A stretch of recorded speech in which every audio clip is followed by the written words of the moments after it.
We were designed to earn because earning yields appreciation. Grace and peace, everybody. Welcome to Sabbath School Study Group. My name is Chris Bailey. This is part 2 of our 5-part series talking about the blessing of planning. Today, we're going to focus on the earning years and the idea of earning when we're at maximum physical and mental potential. Ideally, that's what happens when we're at middle age. We may have the body, we may have the strength, but we don't have the sense. And on the latter end of life, we kind of have the sense, but we may not quite have that strength that we had before. So that's why we term them the earning years. Regardless of what time or season in life that we are, the idea of earning is a blessing because work is a blessing. We studied that in the previous study. If you didn't watch that, do that now. But when it comes to earning and seeing what blessing it is, the appreciation that comes from that experience cannot be compared, and it cannot even be shared if there's not that earning exercise. In fact, that's another way to understand earning, thinking of it as exercise. So it's almost as if we're thinking about having health, or even if you're being vain, trying to get a physique. Even if you're on that level, you know that that's not going to happen without exercise. But we're on a much higher level, right? We're talking about spiritual transformation, being born again and walking in the light of God's glory.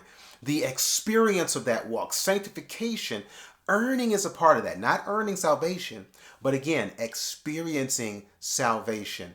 In this context, through doing what God has called us to do. Now, when you go to, say, for example, Proverbs 14:23, it says, "In all labor there is profit, but the talk of the lips tendeth to penury." In all labor, there's profit. I mean, that's a pretty powerful statement. When it says all, it's talking about even working in good contexts or working in a tough situation. All work has some type of benefit to it. Now, if that's the case, if there's a benefit, could it be that one of the benefits of work or of labor is that actual experience of earning? Well, in Lamentations chapter 3, verse 26 to 27, it says, "It is good that a man should both hope and quietly wait for the salvation of the Lord." Verse 27, "It is good for a man that he bear the yoke in his youth." So you have this dual goodness. And I have quoted Lamentations 3:26 in the power of waiting on the Lord and allowing him to do what only he can do. But then verse 27 comes in to say, well, I'm waiting on God to do what he can do. So in the meantime and in the in-between time, let me show my faith in what he can do by doing what I can do. And one of the things that we can do is bear our yoke.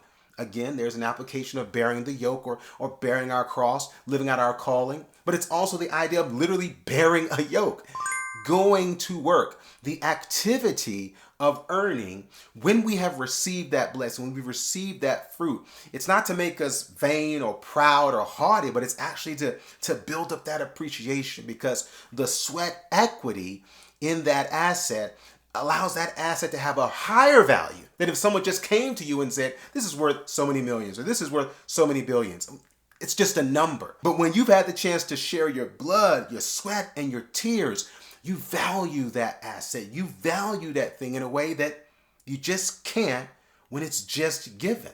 So when Ecclesiastes comes along in chapter 3 and verse 13, it says, "And also that every man should eat and drink and enjoy the good of all his labor. It is the gift of God." Labor is the gift of God. Here it is again. Not just the gift in terms of what the result of your work might be. We're not just talking about the paycheck or the cash.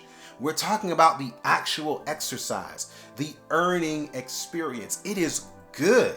It feels good.